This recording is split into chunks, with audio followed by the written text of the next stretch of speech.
What is going on, YouTube? It's your boy Spanko, and today I'm back to bring you guys an Endymion spell counter, I guess, deck profile. It's Endymion and Mythical Beast. It's kind of cool. A lot of the time, this deck, it's not a super heavy combo heavy deck. A lot of this time, you'll just end on an Electromite with like a couple of negates with like your Master, plus a couple of Jackal Kings and whatnot. You rack up a bunch of counters in this deck really quickly. Essentially, the whole point of this deck is summon a bunch of big monsters and then keep them on board as much as possible. A lot of them have their own protection, so they won't die through your opponent's card effects, and I'll explain all the other stuff when we get into it. And then you're just gonna OTK on your next turn. So that's essentially the whole point of this deck. Before I get into it though, could you guys like this video and subscribe to the channel? And if you guys want to see any other deck profiles, of course, let me know in the comment section below.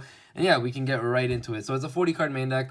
And like any pendulum deck, most of your deck is going to be monster cards, and you're playing no traps. You need to see your spells in this deck to go off.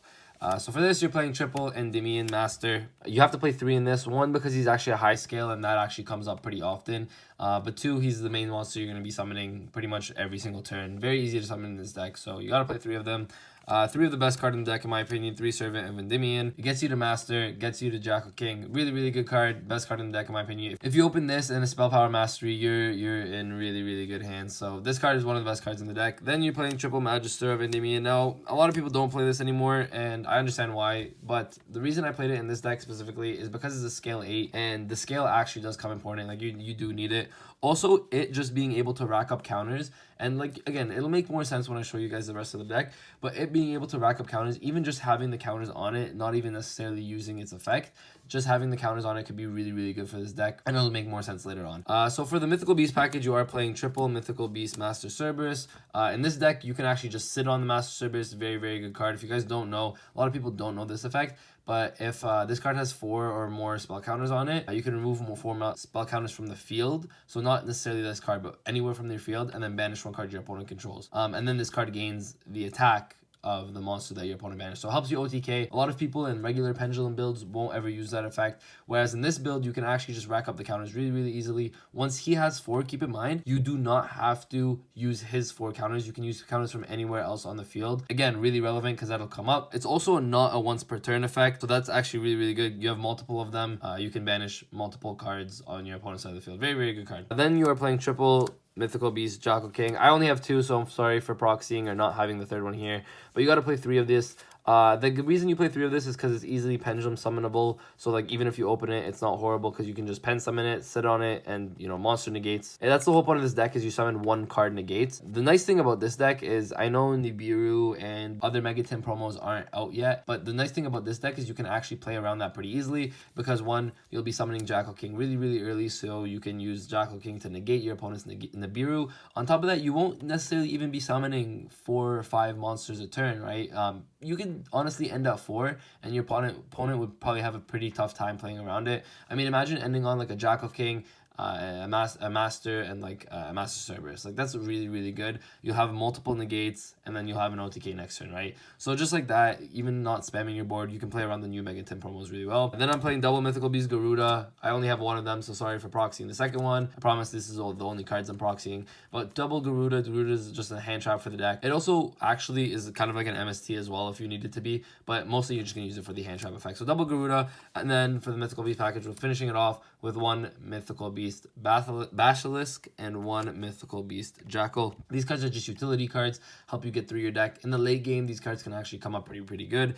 This card is basically your Upstart Goblin. It actually helps you in the late, and even in the early game sometimes this can help you out, but in the late game this becomes really good. This card is also pretty good because it can just add spell counters on your monsters essentially when you have no other scales. So if there's any situation, there's sometimes where you have no other scales, what you'll do is you can scale this. Let's say you have your Master Cerberus on the field, put a counter on it, it'll pop itself, and then it popping itself will actually be really useful for you, and that is going to be explained later when I get to a spell card that I'll show you guys when I get there. But them popping themselves is pretty good, and it'll get you deeper into your deck essentially. And then for the last card, I am playing triple Magical Abductor. Searches any pendulum card in the game. Getting 3 counters on is really good. It's also a low scale for you, so you can use it as a low scale with your Master, or your Magister as with your high skills, pen summon, easy peasy, lemon squeezy. So triple magical abductor, very important in this deck. So onto the spell cards, we are playing the best spell card in the deck in my opinion. Spell Power Mastery gets you through your, obviously gets your spell counters on your monsters really quickly, gets you through your deck really quickly. Spell Power Mastery, probably the best spell card in the deck.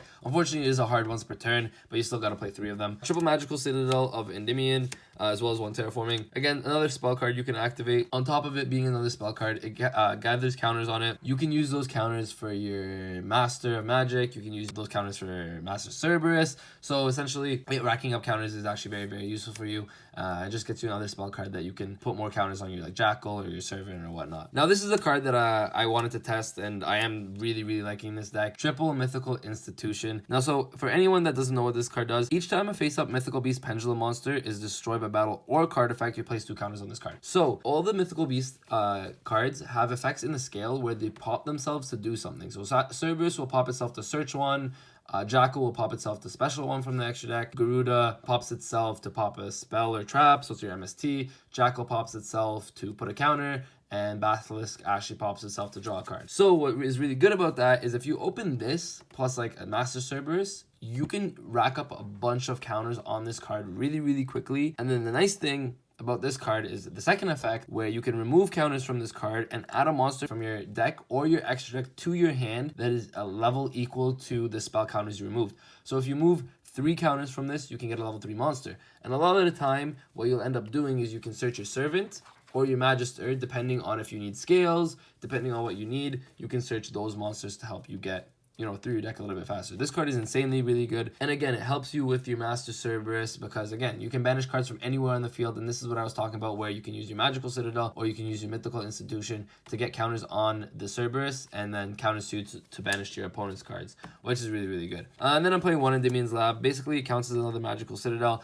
It's not a great card in my in my honest opinion, but it's just one of those cards that essentially if you open it, it's not horrible. It'll help you out. It's another name because sometimes, you know, having multiple institutions in hand or multiple citadels won't do anything for you. So what Endymion's Lab is good is just to have another name. It also helps you get counters on the field, right? Then you're playing Triple Mythical Bestiary. This card is really good. Send top 2 cards from your deck to the graveyard. Target 1 face-up card on the field. Place a spell counter on it, and then you can actually place up to 2 counters on it. And then if this card is destroyed, you can special summon one monster from your deck that can have a spell counter on it. So this card is pretty good. It's a quick play. If you open multiple of it, no problem. You can activate one on your turn, set it. If your opponent tries to pop it, what you can do is actually you can chain it. It'll get the effect where you can send the top 2 to place a spell counter on one of your cards, but then because it's going to get destroyed by your opponent's card effect, it'll get the second effect as well. Mythical Bestiary, really good card.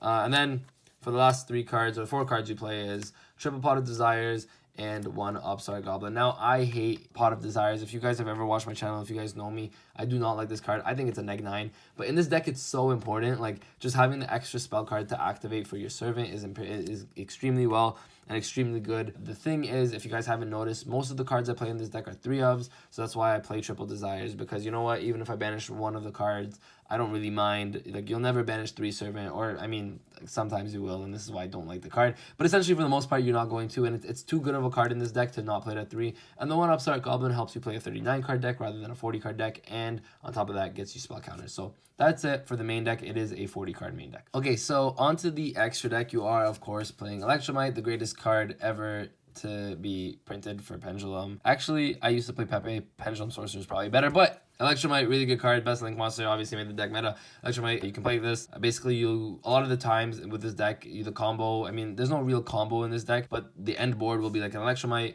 a couple Jackals, or a Jackal and a Master of Magic, plus like another negate. Really good card, obviously, gets you through your deck. Pops cards.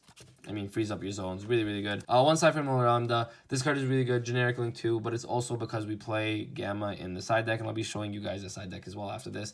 But yeah, Lambda is really good. 1 B-Cop, again, just a generic Link 2. And then everything else in this deck, you don't need the extra deck too much, if I'm being honest with you. What you're going to go to most is Lambda and Electromite, and then like a Boral Sword or a Boral Load. But everything else in here is basically utility. So your Nightmare Phoenix, your Nightmare Cerberus, your Nightmare Unicorn. You got your Underclock Taker, again, just for OTKs, potentially. Decode Talker, Zephyr Metaltron. Like, you're never really going to go into this.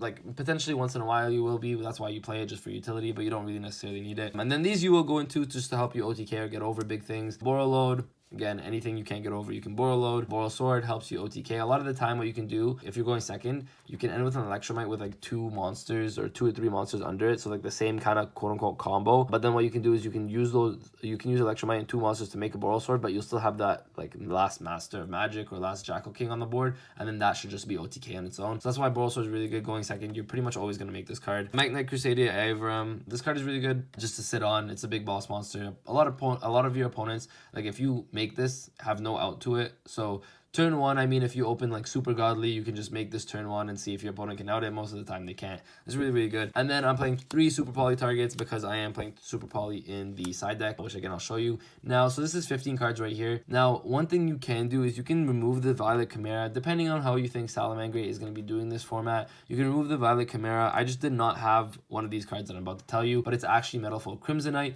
I'll put the picture of it on the screen somewhere so you guys can see that. But essentially, it's really good in the mirror match against Pendulum matchups. It's really, really good because you can Super Poly all your opponent's Pendulum monsters to make the Crimsonite, which is really, really good. Outs your opponent's entire board. Very, very good in that sense. But yeah, Violet Chimera, if you guys think Salad is still around. Mud Dragon is pretty good too because it's generic, and Starving Venom obviously for combo. Violet Chimera or Crimsonite, not a problem. Either one, just, you know, generic Super Poly targets. So moving on to the side deck now. You don't really need your normal summon a lot in this deck, which is really, really good, honestly. You don't lose to like, oh, normal summon effect Veiler, okay, pass. So you don't need your normal summon, so 3 Sphere Mode just to be combo. I mean, if your opponent, you know, in a lot of Pendulum mirror matches, even though you won't probably be playing a lot of Endymion mirror matches, but you know, the Pendulum Magician deck, what they'll do is they'll set up a full like combo and a full board on you, and then you'll need to be able to out it somehow. So Sphere Mode helps you do that.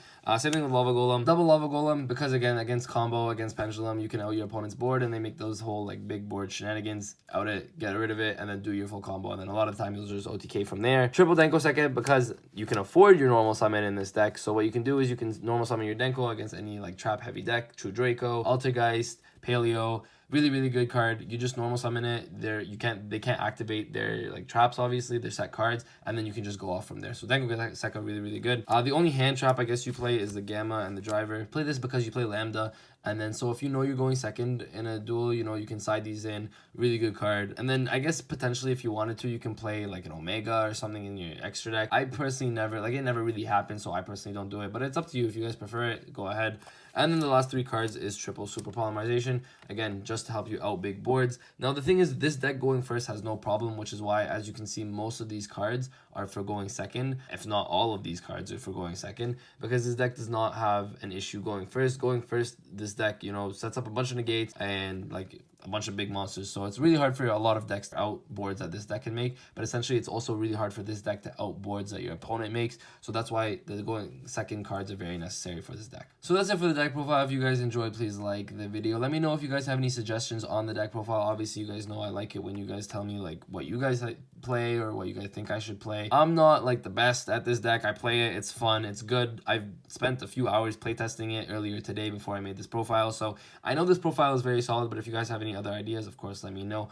Also, check out our Discord. We now have a Discord. Actually, we've had a Discord for a while now. But check out the Discord. I'll probably put it on the screen. Link will be in the description. Check it out. Just a little community where I post all my deck profiles. A lot of people like to see, you know, like the deck list. What I like to do is I post that all on the Discord itself. And then if you guys have ideas, you guys can comment on it there as well. And then we can have a little chat going, you know, on Discord. So if you guys want to do that, link in the description. I'll put it on the screen somewhere. If you guys want to see anything else, comment what you guys want to see down below. And with that, guys, Spanko signing out. Peace. My hands steady, I feel ready, but my legs heavy. I don't get it. How come I haven't hit it already? Still working, I'm still learning, I'm still searching, finally earning something, finally turning something called a profit. If I hear you talking shit, don't get caught in it. I'll be popping off and hit your ass, dropping all your shit. Yeah, I promise this. I got promises. You ain't stopping this. Cross my shit.